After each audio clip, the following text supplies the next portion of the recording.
del libro de la carta del apóstol Pablo a los Efesios, tomando unas generalidades que son muy importantes de esta carta.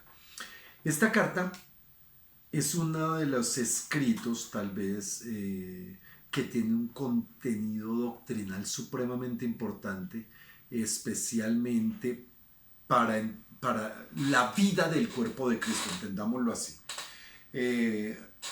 Esta carta hace parte de 4 cartas escritas por el apóstol Pablo en Roma y se conocen como las cartas de las prisiones de Pablo, las cartas de las prisiones.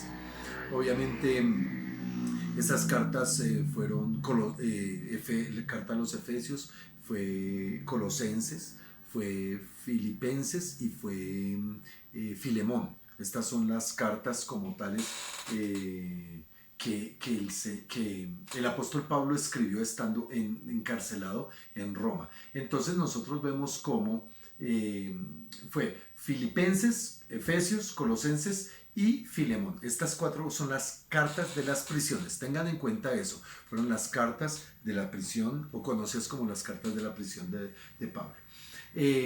Nosotros vemos cómo el apóstol Pablo escribe estas cartas y las envía a través de 4 personas, o se las dirige a través de 4 personas a los diferentes lugares. Podemos ver que, por ejemplo, Epafrodito era de Filipos. Si ustedes leen la carta a Filipenses, se van a dar cuenta que ahí habla de que Epafrodito lleva la carta. Y él la lleva obviamente a los filipenses. Tíquico, así se llama, Tíquico, que era de Éfeso, lleva la carta a los Efesios. Éprafas, que era de Colosas, lleva la epístola a los Colosenses. Y en la epístola a Filemón, pues el que lleva la carta es Onésimo, que era un esclavo que había huido precisamente de Filemón, y él es el que la lleva. Una de las particularidades que tiene esta carta de los Efesios es que, según los estudiosos bíblicos, es muy probable que en el original, en la escritura original, haya quedado como el espacio de carta a los, y no haya sido dirigida específicamente a los de Éfeso, sino que fue una carta escrita para toda la iglesia, y que según el lugar donde fuera leída, donde fuera compartida, allí se le colocaría el nombre del lugar, pero indudablemente fue reconocida en el canon sagrado que se hizo de lo que hoy tenemos como Biblia, como la carta a los Efesios. Esas son las discusiones teológicas que es importante que nosotros tengamos que entender. Ahora, dentro de estas 4 cartas, 2 cartas tienen una similitud muy grande, que es, y es un marco comparativo que sería bueno que con tiempito alguien lo analizara, y es como la temática de los Efesios y la carta a los Colosenses es muy similar, su manera de escribir, su contexto bíblico y aún su contexto doctrinal, con unos marcados énfasis, que en la carta a los Colosenses se hace la preeminencia de lo que es la cabeza, que es Cristo, y la manifestación de esa cabeza como Cristo, como el Dios soberano. Pero en la carta a los Efesios la epístola a los Colosenses nos presenta a Cristo como la cabeza del cuerpo de la iglesia. A eso es a lo que quiero decir. Nos presenta a Cristo como la cabeza del cuerpo de la iglesia.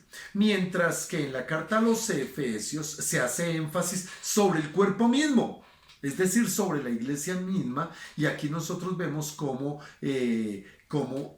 todo lo que está dirigido en esta carta está totalmente dirigido a que nosotros entendamos la función y el privilegio de ser el cuerpo de Cristo. Por eso es tan importante esta carta a los Efesios.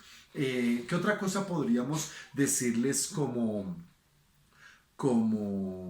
una de las partes importantes? Efesios nos revela cómo deben vivir los cristianos en este mundo, los verdaderos cristianos en este mundo, y sus privilegios y responsabilidades dentro de la iglesia. Este es un tema muy importante de la carta a los Efesios. Los privilegios y las responsabilidades de la iglesia que manifiestan el modo de vivir, el modo de vivir. Cuando nosotros estudiamos el modo de vivir en el mundo, a eso es a lo que quiero decir. Cuando nosotros hicimos el estudio del Sermón del Monte, nos dimos cuenta de que el Sermón del Monte es el carácter como un cristiano debe vivir. Aquí habla de cómo la iglesia debe vivir, como cuerpo, cómo debe manifestarse. Ahora, por ahí alguno de los teólogos estableció o dice que esta carta es una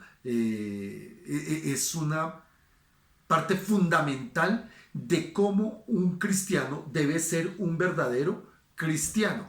Y recordemos un principio que es muy importante, que se lo dijo Pablo a Timoteo. Dijo: toda la escritura es inspirada por Dios. De ahí que nosotros tenemos que tener en cuenta de que esta parte y todo lo que hay aquí es una inspiración directa del Espíritu de Dios, del Espíritu Santo, para que nosotros la recibamos.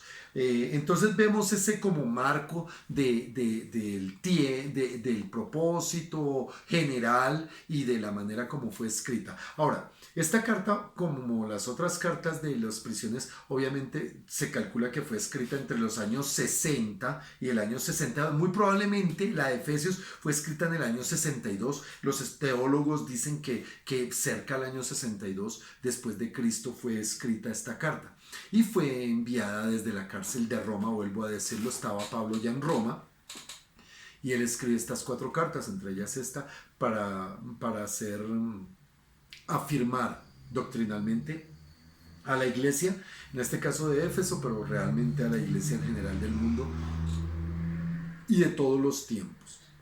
Podemos dividir en 5 partes generales, porque vamos a ir dividiendo en partes más particulares, valga la redundancia, esta carta. Pero a la carta de los Efesios podemos dividirla en 5 partes. La primera, el saludo, que es el capítulo 1, versículos 1 y 2. Vamos a verlos rápidamente ahorita. Entonces es la primera división. Y yo les hago este énfasis para los que están estudiando y que están tomando nota y que están haciendo esto, porque ya ahorita sí va a haber previas y todo eso que hablamos, entonces es importante. Entonces la primera parte es el saludo, que va en el capítulo 1, versículos 1 y 2. Luego viene la posición de los creyentes. Podríamos entender que la posición de los creyentes, posición que delante de Dios, obviamente, delante de Dios, con la posición de los creyentes. Y podríamos decir que es del capítulo 1, versículo 3 al capítulo 3, versículo 21. Para poder comprender un poquito ese contexto general de la carta. Estamos viendo generalidades de la carta.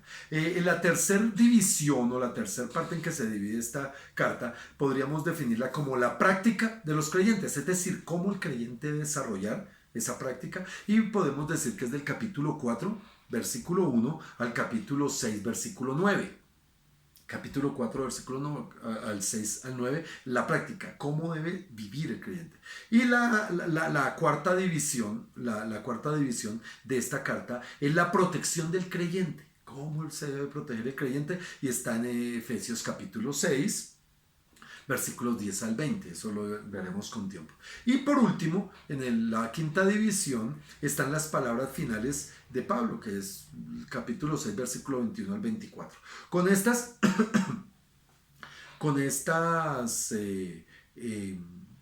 expresiones, no, estoy mal, perdónenme, con estas divisiones, casi no caigo en cuenta, con estas divisiones nosotros podríamos ir enmarcando y ir enfatizando el sentido y la importancia de esta carta. Entremos ya en materia, vamos a entrar ya en materia como tal, para empezar a hacer este estudio, para los que quieren entender qué tipo de estudio. Esto es un estudio sistemático de la carta de Efesios, es decir, parte por parte, casi que a veces palabra por palabra. A veces va texto por texto, y es algo que nos va a permitir entender muchísimas cosas de esto, y vamos poniéndola dentro de los marcos generales. Comencemos con la primera parte, que es lo que vamos a ver hoy y parte de la segunda parte. Eso es la posición del creyente. Entonces, en el capítulo 1, versículo 1 y 2 dice la carta a los Efesios: Pablo, apóstol de Jesucristo.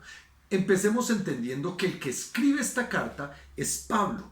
Y él mismo se autonombra y establece, o sea, no autonombra, sino se suscribe como el remitente. Entendamos nosotros que para esta época el remitente de la carta se hacía evidente al principio de la carta. Nosotros tal vez cuando escribimos algo, al final escribimos atentamente Orlando, escribimos a quien sea y lo que sea, y atentamente una carta de presentación, lo que sea, y al final hacemos evidente el remitente. Una de las cosas particulares de estos tiempos es que el remitente se daba a conocer desde el principio. En este sentido, Pablo lo hace no solo en esta carta, sino en muchas cartas donde él también, por ejemplo, en Filipenses capítulo 1, Pablo y Timoteo, siervos de Dios, se hace visible, se hace palpable en el capítulo 1 de Colosenses, Pablo, apóstol de Jesucristo por voluntad. Y así en la mayoría de sus cartas, Pablo se hace evidente como el remitente. Ahora, sería interesante hacer un estudio más profundo de quién era Pablo, cómo fue,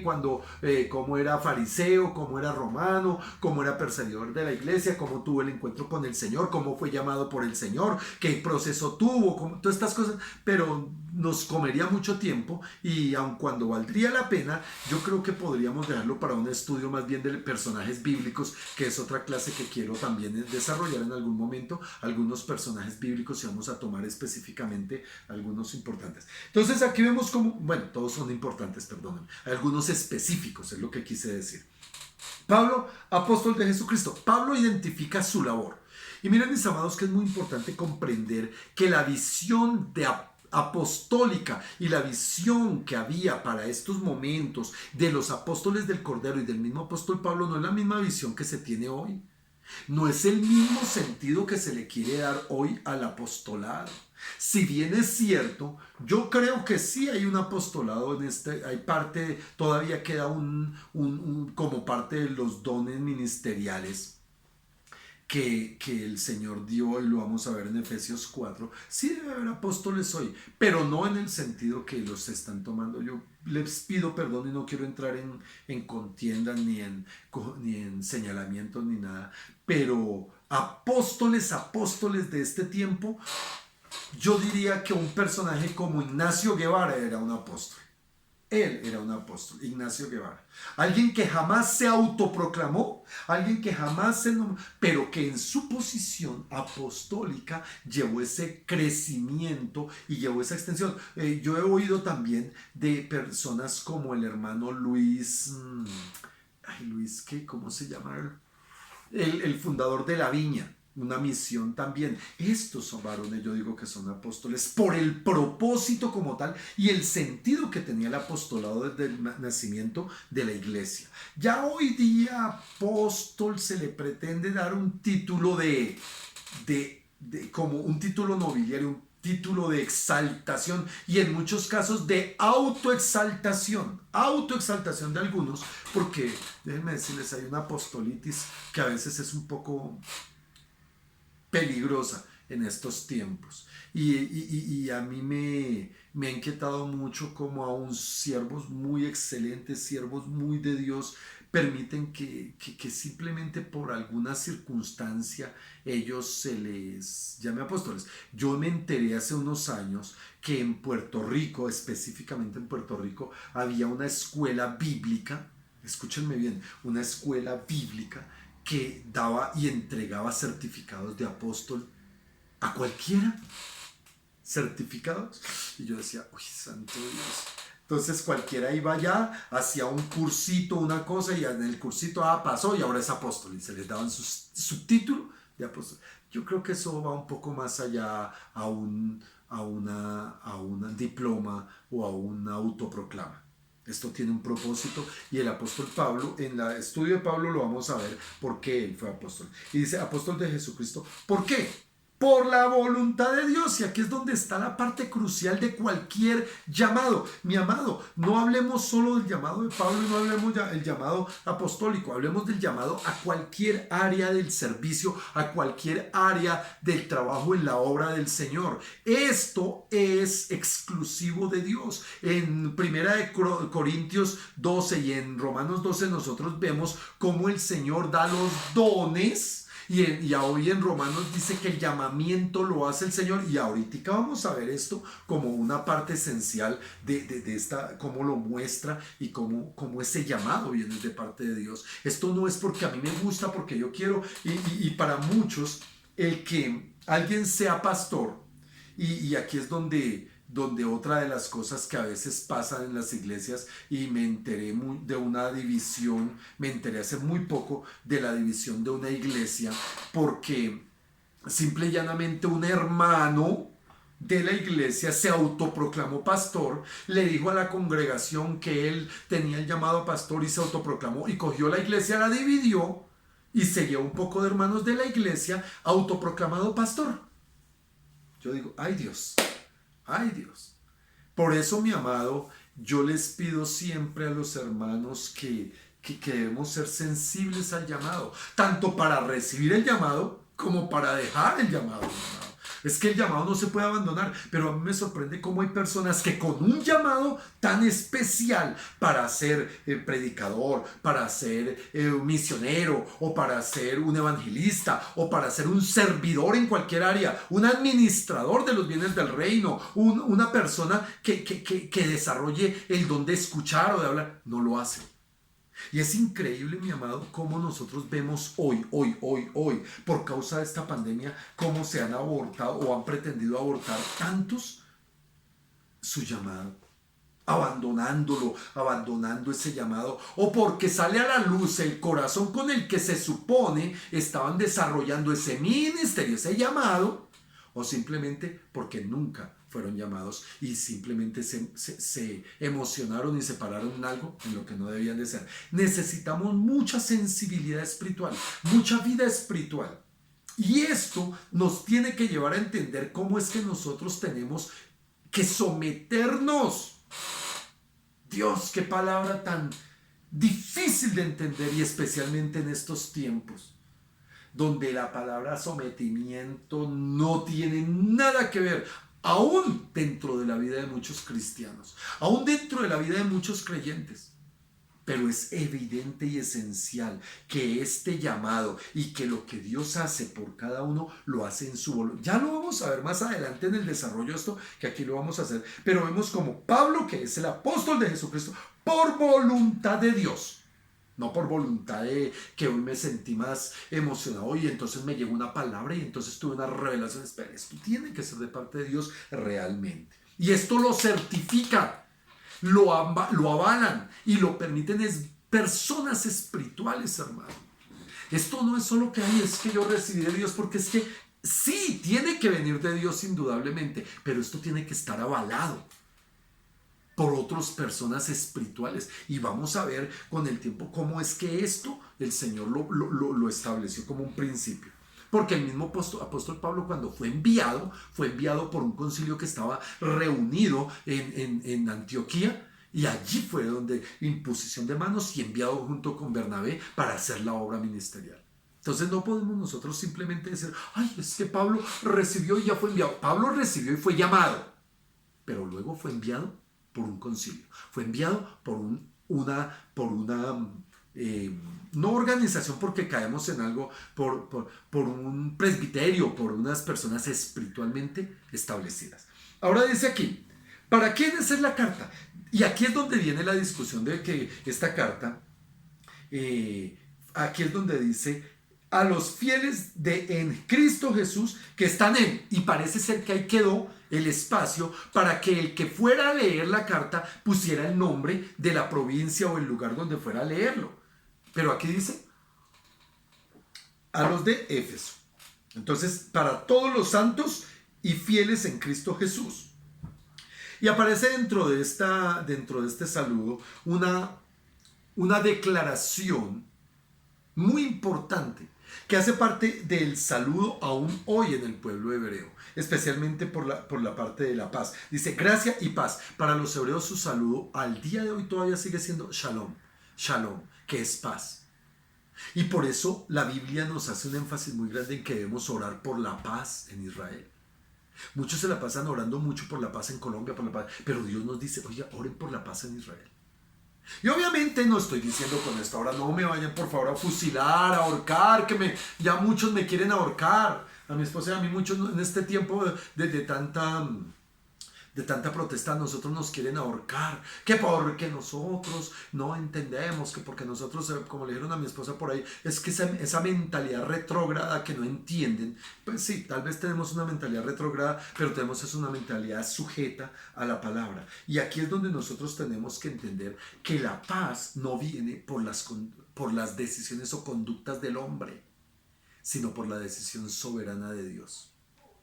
Y aquí es donde nosotros vamos a poder entender algunas cosas, que es otra discusión y otro tema que no quiero tocar en este momento. Dice, gracia y paz a vosotros, de Dios nuestro Padre y del Señor Jesucristo. Es decir, es el sentido de la manifestación espiritual de esa paz y de esa gracia y de esa presencia real de Dios sobre su iglesia. Entonces terminamos la primera parte de la carta a los Efesios, que es el saludo, y tal vez podríamos hablar muchas cosas más respecto a este saludo, pero ahora nosotros vamos a ver cómo dentro de estos textos que van del capítulo 3 al capítulo 14 es una oración. Si nosotros nos damos cuenta, esto es una oración también que está dividida en tres partes. Esta oración del capítulo 1, versículos 3 al 14, podríamos decir que está dividida en tres partes. Y habla por ejemplo, del versículo 3 al versículo 6, es una mirada y habla de las beneficios que como cuerpo recibimos y el propósito de Dios en nuestro pasado. Ya lo vamos a entender un poco mejor. El beneficio y la mirada de Dios en ese propósito que Él tiene para nosotros en nuestro pasado. Entonces definámoslo así. Habla de los beneficios y las bendiciones del pasado que nos han sido dadas. Del pasado, dadas a nosotros. Esa es la primera parte de esta oración, el capítulo del versículo 3 al versículo 6. Del versículo 7 al versículo 12, estamos aquí les pedí que no me llamaran.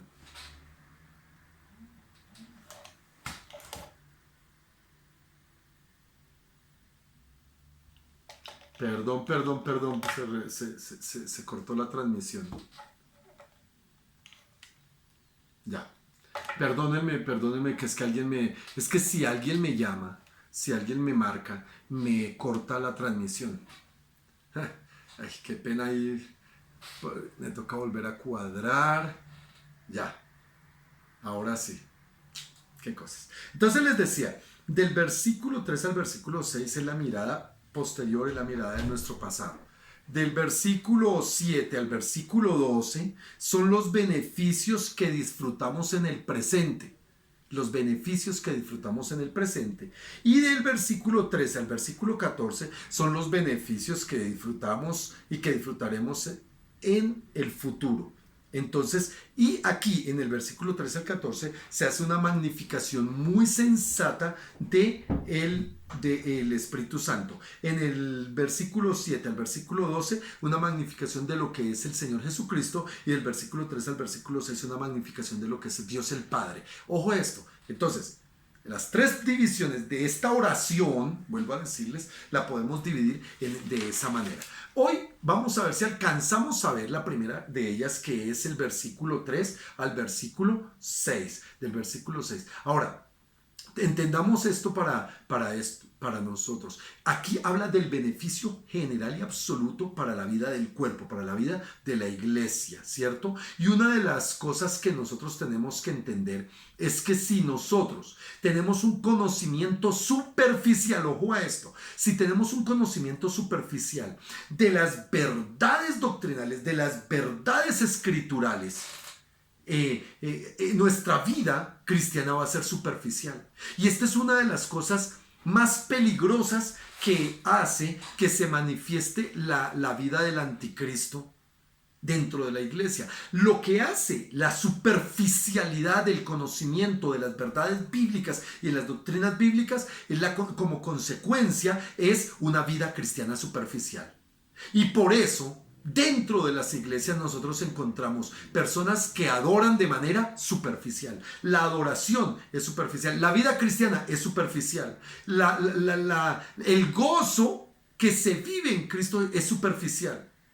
Y aún el servicio que se da, que se ministra, que se ofrece en la iglesia es superficial. ¿Por qué? Porque el conocimiento es superficial. El conocimiento. Por eso para nosotros es tan importante este tipo de estudios, porque nos permite profundizar. Miren que un día a alguien que leía mucha Biblia, tenía el conocimiento de la Biblia,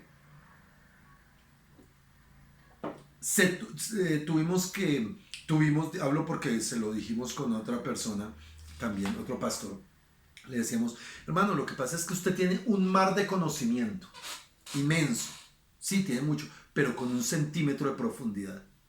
¿De qué sirve? Y hay gente intelectual que conoce la Biblia, la lee, pero no profundiza. Y lo que nosotros pretendemos con esto es que podamos profundizar muy bien. Ahora, aquí nosotros vamos a ver el versículo 3 al 6. Hoy leamos el versículo 3 al versículo 6. Dice: bendito sea el Dios y Padre de nuestro Señor Jesucristo, que nos bendijo con toda bendición espiritual en los lugares celestiales en Cristo, según nos escogió en él antes de la fundación del mundo, para que fuésemos santos y sin mancha delante de él, en amor, habiéndonos predestinado para ser adoptados hijos suyos por medio de Jesucristo, el cual, según el puro afecto de su voluntad, para alabanza de la gloria de su gracia, con la cual nos hizo aceptos en el amado, Miren, mis amados, nosotros podríamos inicialmente tomar esta parte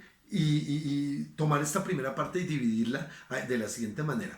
Una es: ¿de dónde viene? ¿De dónde es la fuente de las bendiciones? Porque aquí dice que nosotros somos bendecidos. ¿De dónde es? De Dios mismo. La fuente de las bendiciones es Dios, porque dice: bendito sea el Dios y Padre de nuestro Señor Jesucristo. El Dios y Padre, aquí es donde se glorifica y se magnifica y se sustenta al Dios Padre. Note que vamos a entender claramente en la Trinidad de Dios a través de este texto. Entonces, el Dios y Padre de nuestro Señor Jesucristo, Él es la fuente, Él es el soberano, Él es el todopoderoso, Él es el único, Él es el Dios y Padre, el que abre las ventanas de la bendición para nuestras vidas. Eso es indiscutible y tenemos que tenerlo claro. Es Dios y Padre el único que puede permitir que nosotros disfrutemos las bendiciones. Es el único. Miren, mis amados, nosotros, y por eso tal vez es parte de nuestro esfuerzo por hacerles ver a las personas que buscan con sus luchas, con sus manifestaciones o con sus expresiones, que pueden ser muy justas. Yo no estoy diciendo que de pronto unas manifestaciones para solicitar o reclamar algunos derechos o para algunas no sean justas. Yo estoy diciendo que pueden ser muy justas, pero las bendiciones no vienen del hombre, las bendiciones no vienen del gobierno, hermano. Y es algo que yo quiero que la iglesia entienda, no para apartarnos de una responsabilidad que como iglesia debemos tener. Y eso lo seguiré estudiando y lo seguiré presentando, a ver si logran comprender el sentido de lo que el Señor nos expresa. Pero aquí en este texto ya nosotros nos damos cuenta que el origen real de las bendiciones es el Dios todopoderoso y soberano, y no ningún hombre. Eso es importante. Entonces, la fuente de todas las bendiciones es Dios. Diga, es Dios. Eso, ténganlo en cuenta. ¿Cuál es la fuente? Pregunta para algún examen. ¿Cuál es la fuente de nuestras bendiciones? No es nuestro conocimiento, no es nuestra capacidad, no es nada, es Dios. ¿Listo? La otra cosa que nosotros encontramos es el carácter de estas bendiciones. O sea, ¿cómo son el carácter de estas bendiciones? Y ojo aquí, porque aquí hay una cosa que es supremamente importante, mi amado. ¿Por qué? Porque nosotros vivimos en una sociedad que idolatra las bendiciones materiales. Una sociedad que idolatra la salud. Una sociedad que idolatra las riquezas. Ojo a esto. Una sociedad que idolatra la buena vida. Si nosotros hacemos un análisis real de cómo es nuestra sociedad y nuestro mundo, esa es la base fundamental de la vida de una sociedad. Hoy, la salud, dinero y amor, bienestar, bendiciones. Y el problema, mi amado, es que aún dentro de las iglesias se ha permeado y se ha metido este tipo de conceptos. ¿Por qué? Porque se piensa que entonces el ser cristiano implica que debe ser muy bendecido, y aparece un evangelio como el evangelio de la prosperidad que trae una distorsión muy grande del verdadero propósito de Dios. Y aquí en el libro de Efesios se hace énfasis y se muestra el carácter. Porque dice que nos bendijo con toda bendición espiritual. ¿Toda qué? Bendición espiritual. ¿Dónde? En los lugares celestiales en Cristo. ¿Por qué hacemos énfasis en esto? Mi amado, por una razón muy simple. Porque todo lo terrenal, todo lo material, todo lo que vemos es temporal. Pero lo que es invisible, y lo dijo Pablo, lo que es celestial es eterno. Y aquí es donde nosotros no podemos caer en ese engaño tan perverso y tan terrible en el que nos quiere sumir una sociedad o un sistema. Por eso Pablo en Romanos 12 dice con tanta fuerza: primero preséntense como sacrificio vivo, santo y agradable, hermano, que es el culto racional. Y segundo, no se conformen al sistema que el mundo ofrece, o donde ofrece riquezas. ¿Saben quién ofreció riquezas y se las ofreció el mismo Señor Jesucristo, al mismo creador de los cielos y de la tierra? Satanás. Si te postrares delante de mí, yo te daré todos los reinos de la tierra. ¿Por qué el apóstol Santiago pregunta de dónde vienen las guerras y de dónde vienen los pleitos? No vienen de la avaricia que hay en el corazón del hombre por poseer, por tener, por lograr, por conquistar. ¿Conquistar qué? Lo material. Y aquí el Señor está haciendo un énfasis que el carácter de las bendiciones son espirituales. Ahora hago un paréntesis: no significa que no haya posibilidad de tener bendiciones materiales como parte del propósito de la manifestación soberana de la gloria, y luego lo veremos, de su gloria, la manifestación soberana de su misericordia. De su gloria y de su misericordia, con bendiciones. Nosotros por misericordia estamos sirviendo, por misericordia estamos vivos, pero por gracia podemos disfrutar de esto. Pero el énfasis, ¿cuál es? De que estas bendiciones, el carácter de estas bendiciones es que son espirituales. Mira, mi amado, Cristo no murió para hacernos ricos en este mundo. Y eso es clarísimo. Cristo no murió para traernos beneficios, ni aún a pesar de que algunos le hacen mucho un sobreénfasis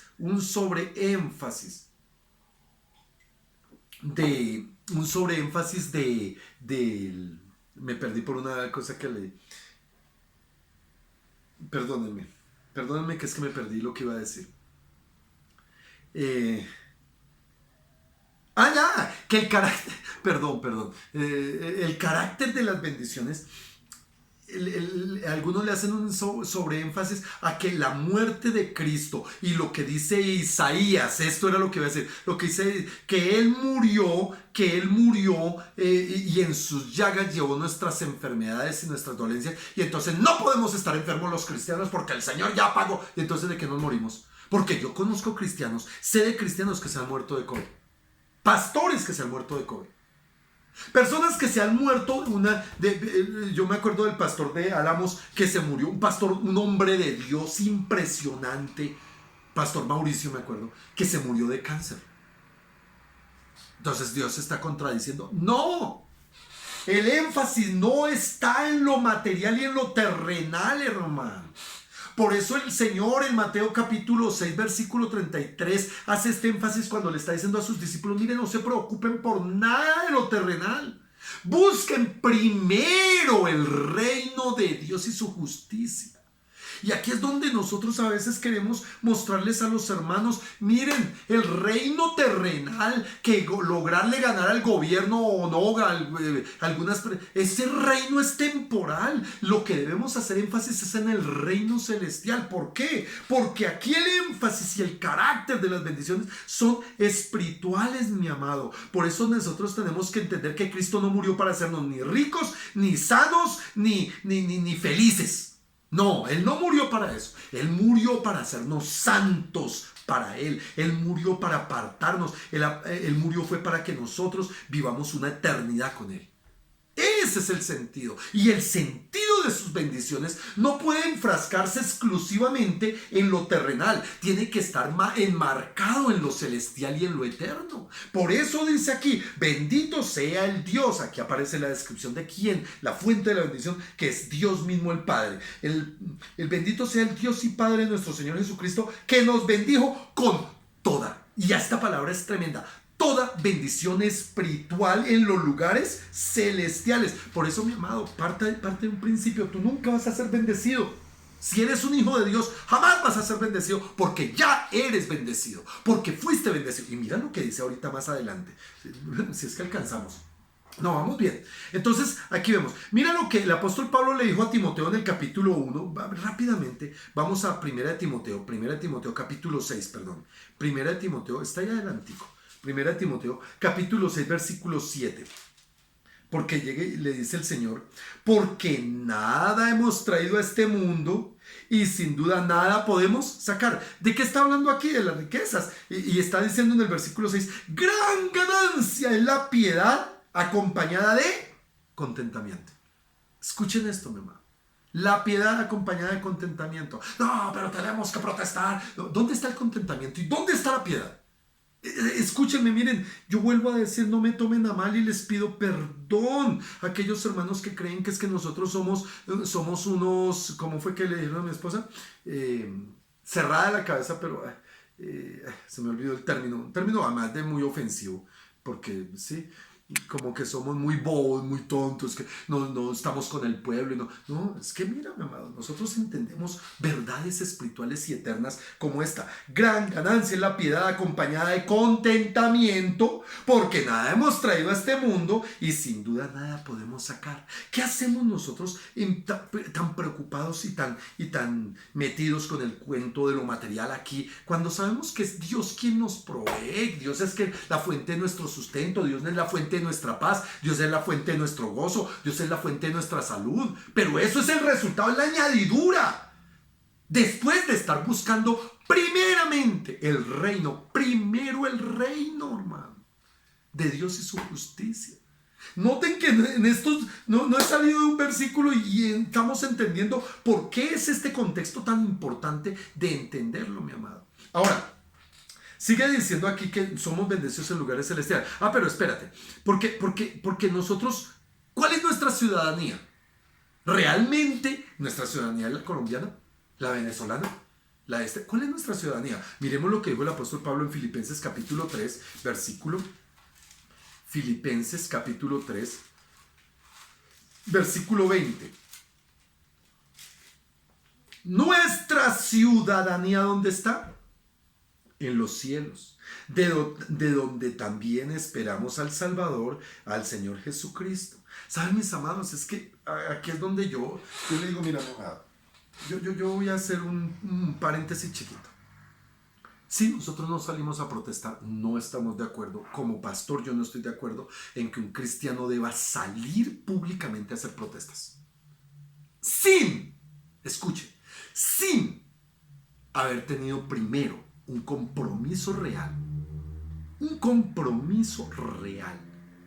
de comportamiento, de ejemplo y de labor.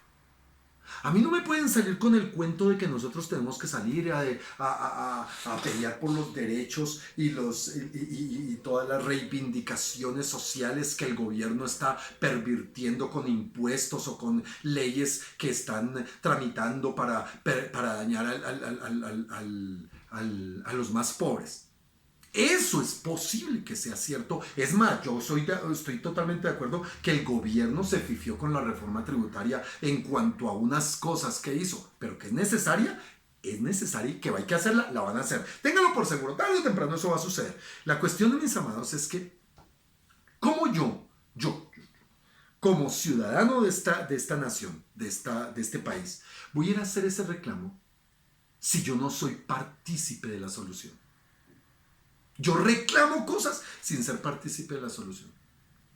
Y yo les digo cosas tan sencillas como esta. Si yo con mi ejemplo, enseñando a mis hijos a ser honestos, a ser temerosos de Dios, a ser hombres de bien, y con mi trabajo y ejemplo de trabajo, responsabilidad, cumplimiento, seriedad, hermano, seriedad en lo que hago, hermano, que cumplo mis compromisos, que trabajo en mis cosas para servirle a los demás y bendecir a los demás, ¿cómo voy a estar reclamando lo que no? Y mira, mi amado, que aquí hay una cosa que es muy importante dentro de esta parte de la soberanía de Dios, porque de pronto me salgo, pero quiero hacer este énfasis chiquitico. Si nosotros creemos que todo lo que hagamos por recibir bendiciones en esta tierra realmente nos va a bendecir, estamos absolutamente lejos de Cristo. Estamos lejos del Señor. Porque la Biblia aquí nos está enseñando que la bendición viene del Padre y que es celestial y es eterna. Y que cuando nosotros buscamos esa bendición celestial y eterna a través de la fe en Cristo Jesús, el Señor es el quien nos añade. Y si yo no entiendo eso, yo estoy diciendo, Cristo no me es suficiente. Cristo no me es suficiente. Yo necesito hacer cosas por mí para ser bendecido, porque la bendición de Dios no me es suficiente. Y aquí es donde tenemos que entender, por eso yo soy ciudadano del cielo, hermano, antes que ser ciudadano colombiano. Tengo responsabilidades y ya veremos cómo tenemos que responder aquí, por las responsabilidades que asumimos como ciudadanos de esta nación. Pero tenemos primero unas responsabilidades celestiales. ¿Las estamos cumpliendo? ¿Estamos sometiéndonos a toda autoridad porque toda autoridad está puesta por Dios? No, pero este gobierno no, entonces se equivocó Dios, falló Dios, Dios es un mentiroso. ¿Estamos sometiéndonos a los preceptos bíblicos y a los principios? Esto es lo que habla de las bendiciones. Yo no puedo vivir luchando por bendiciones terrenales sin haber desarrollado las bendiciones, sin haber desarrollado el propósito celestial. Buscad primeramente el reino de Dios y su justicia y después las añadiduras. Yo espero me entiendan este punto, por lo cual nosotros instamos. ¿Está orando? Todos aquellos cristianos que dicen que hay que luchar, ¿están orando, hermano? ¿En serio están? O sea, en sus casas, ¿realmente están orando? Porque la Biblia nos dice que debemos orar. Debemos amar aún al enemigo.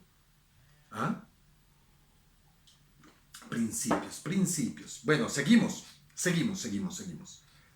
Esto fue una gota que me saltó, no son lágrimas, pero de casi. Entonces decimos, versículo 4. Estamos viendo el carácter. Y luego miramos quién es o por qué tenemos esta participación. ¿Por quién? ¿Cuál es el agente? ¿Cuál es la razón fundamental de nuestra participación de estas bendiciones? Dice aquí, en Cristo, lugares celestiales en Cristo. Cristo Jesús es la fuente, mi amado. Nosotros los cristianos tenemos que tener muy claro esto, hermano. La fuente de todo. Escúchame, de todo. No podemos quitarle nada a esta palabra todo. De todo es Cristo. Si yo solo entendiera eso, yo sabría, mi amado, que cuando el Señor enseñó en el Sermón del Monte y dice, si alguien te quita la capa, aún dale el abrigo. ¿Por qué? Porque estás en Cristo. Si alguien te da en la mejilla derecha, ponle la izquierda. ¿Por qué? Porque estás en Cristo. Porque tu fuente es Cristo. Y los que hemos experimentado cosas como estas, de ser agredidos, de ser vituperados, aún de ser golpeados, de ser robados, Pero estando en Cristo, en lugar de maldecir, bendecimos. Y en lugar de devolver mal por mal, devolvemos el bien con el mal. Es decir, como le quiso decir mi esposa a alguien anoche, mira, nosotros a los que nos maldicen, y eso fue lo que ella quiso decir, a los que nos maldicen, ¿qué debemos hacer? Bendecirlos. Bendecirlos. No quiso decir lo contrario. A los que nos maldicen, bendigámoslo. ¿Por qué? Porque estamos en Cristo. Nuestra fuente, nuestro agente que nos permite participar es en Cristo. Saben, mis amados, que entre el versículo 3 y el versículo 14, 12 veces se habla de en Cristo o una referencia a Cristo. 12 veces. Cuéntenlas. Allá, tarea para los estos. Márquenlas. 12 veces donde dice en Cristo, en Cristo, en Cristo, en Cristo, en Cristo. Y hay 12 veces que la está diciendo el Señor aquí. Por algo será. ¿Por qué? Porque es la razón. ¿Y cuál es la base en la cual nosotros disfrutamos este privilegio? Ahora sí, el versículo 4. ¿Por qué? ¿Cuál es la base? Que el Señor en su soberanía, según nos escogió en Él, nos escogió en Él antes de la fundación del mundo. Y luego viene el propósito. ¿Para qué? Para que seamos santos y sin mancha delante de Él. Ahora, mi amado, partamos de una verdad. El Señor, lo vamos a ver un poquito más adelante, de que el Señor es quien nos escogió. La Biblia nos dice claramente que no lo escogimos a Él nosotros. Él nos escogió a nosotros. Él. Y lo más tremendo de esto, mi amado, es que esas bendiciones que el Señor expresa aquí, que son toda bendición espiritual en lugares celestiales, toda esa bendición viene en un plan eterno, perfecto, un plan soberano, desde antes de la fundación del mundo. Es un plan soberano. Es decir, Dios nos escogió conforme a su plan soberano, a un plan trazado en la eternidad. Tú y yo somos escogidos. Es que, mi amado, es que esto no fue... Nosotros no nos ganamos la salvación en un tamal, hermano. Ni en una lotería, ni es que somos de buenas. En un plan perfecto, en un plan soberano, en un plan divino, el Señor nos escogió. Y dice aquí que según nos escogió, ¿en quién? En Él. Nos escogió en Él. No nos escogió en ninguna otra cosa o para ninguna otra cosa. ¿Sabe? Esto no fue un plan de último minuto. Esto no fue una improvisada. Ay, apareció Orlando. Ay, metámoslo ahí, como algunos a veces hacemos. Ay, Pablo llegó a decir, no, es que yo fui como el abortivo. Yo llegué como de últimos, el último de los apóstoles, como el... No, eso no fue una coincidencia. No fue que, ay, entonces no tenemos a quién más, metamos ahí a Pablo. No, un plan perfecto, soberano. Y miren, mis amados, que aquí aparece una de las temáticas más controversiales de la Biblia. Aquí aparece una de las controversias más fuertes y más duras de la Biblia. ¿Por qué? Porque aquí nosotros vemos cómo Dios ejerce esa prerrogativa de ser Dios, esa condición de ser Dios. Cómo Dios establece y enmarca y manifiesta a través del apóstol Pablo y a través de muchos otros escritos esa condición absoluta, soberana, única y verdadera de ser Dios. ¿Cómo la manifiesta aquí? Porque Él está diciendo, según nos escogió en Él. ¿Quién? Dios. ¿Nos escogió en quién? En Él. ¿Cómo? A través de Cristo. Él nos escogió, Él decidió. ¿Cuándo? Dice aquí, antes de la fundación del mundo, para que fuésemos santos y sin mancha delante de Él. ¿Sabe, mi amado, que aquí aparece una de las doctrinas, esta doctrina de la escogencia de Dios, de la elección de Dios? Esta es una doctrina. La elección de Dios es esa doctrina controversialísimo. ¿Por qué? Porque si bien es cierto, nosotros encontramos en Juan capítulo 3 versículo 16 que dice, de tal manera amó Dios ¿a quién? Al mundo. ¿Amó a quién? Al mundo. Él amó a todo el mundo para que todo aquel que en Él crea no se pierda, mas tenga vida eterna. Él amó al mundo para todos. Pero en esa soberanía, Él escogió libremente los que iban a ser salvos. ¿Cómo la escogió? Por su presciencia, que fue algo que les enseñé en la clase pasada. Vayan conmigo a 1 de Pedro capítulo 1. capítulo 1 de Primera de Pedro. Aquí es donde aparece esta revelación tan impresionante de lo que es esa soberanía de Dios obrando en su omnisciencia, que Dios todo lo sabe. Es decir, Dios sabe quiénes se salvan y quiénes se pierden. Yo quiero que entiendan eso. No porque Él simplemente haya señalado, pero Él escogió los que Él sabe en su presciencia que lo íbamos a aceptar. Mira lo que dice Primera de Pedro, capítulo 1. Pedro, apóstol de Jesús. Ven que también Pedro como remitente se marca aquí. Pedro, apóstol de Jesucristo, a los expatriados de la dispensación en Ponto, Galacia, Capadocia, etc. Elegidos según la, no presencia. Lean bien, porque es que casi todo mundo lee la presencia. No, ahí no dice presencia. Ahí dice presciencia. Presciencia. ¿Qué significa presciencia? El conocimiento previo que tiene Dios en su soberanía, en su omnisciencia, que todo lo sabe, ese conocimiento previo. Él escogió. Él nos escogió en Él. Ahora, uno puede decir, no, pero entonces los que se van para el infierno, Dios no los escogió. No, no los escogió. Pero no los escogió porque Dios fuera arbitrario e injusto. Es más, no los escogió porque es justo. Porque en su justicia Él hizo el plan perfecto de la redención. Y ahorita no, ya no alcanzamos a verlo. Me voy a quedar aquí, pero bueno. En su soberanía, nosotros entendemos como Dios, conociendo que no hay ninguno digno de ser salvo, que no existe ninguno digno. El apóstol Pablo en Romanos 3 lo dice, que no hay ni uno, tan solo uno. Todos somos pecadores, todos estábamos apartados de la gloria de Dios, todos. Pero el Señor decide hacer su obra redentora y entregar a su Hijo para que, ¿qué? Para que nosotros en nuestro libre albedrío decidamos creer o no creer. Y ahí es donde está la presencia del Señor. Él sabe quiénes creemos en el Señor. Él sabe quiénes creemos en Cristo. Él lo supo desde antes de la fundación del mundo y nos escogió en Él. ¿Sí? Y aquellos que no quieren creer, no es que no tengan la oportunidad, porque Dios no va a pervertir el principio de la libre albedrío. Es que yo, en mi libre albedrío, decido creer en Él o no creer. Y ahí, cuando vayamos a rendirle cuentas a Él, en Romanos 1 dice que nadie va a tener excusa, ni aún porque no haya escuchado jamás a Jesucristo, porque la misma naturaleza mostraba quién era Él.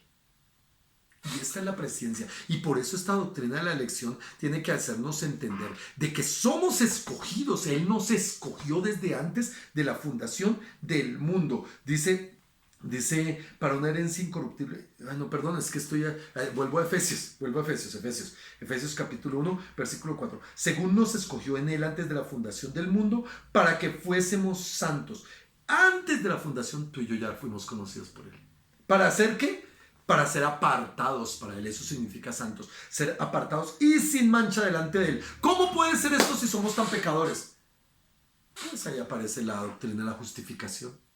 Ahí aparece donde en la justicia de Dios, el mismo Dios se encarga de pagar el precio con la sangre de su Hijo para que tú y yo pudiéramos ser redimidos y en esa redención ser puestos y vistos como santos y justos delante de Él. Hasta aquí llego.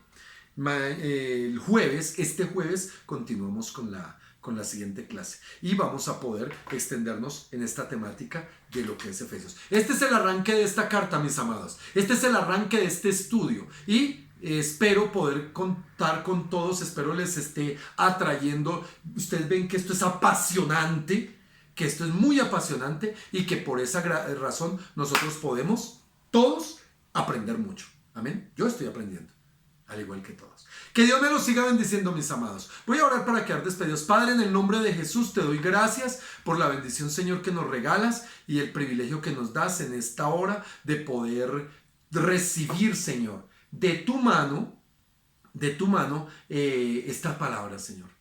Te doy la gloria, la honra, el loor y la alabanza, Señor. En el nombre de Jesús, amén y amén. Esta es la primera clase. Dios me los bendiga, mis amados. Espérenme, no me corten. Esperen, no se vayan. Bueno, hermano.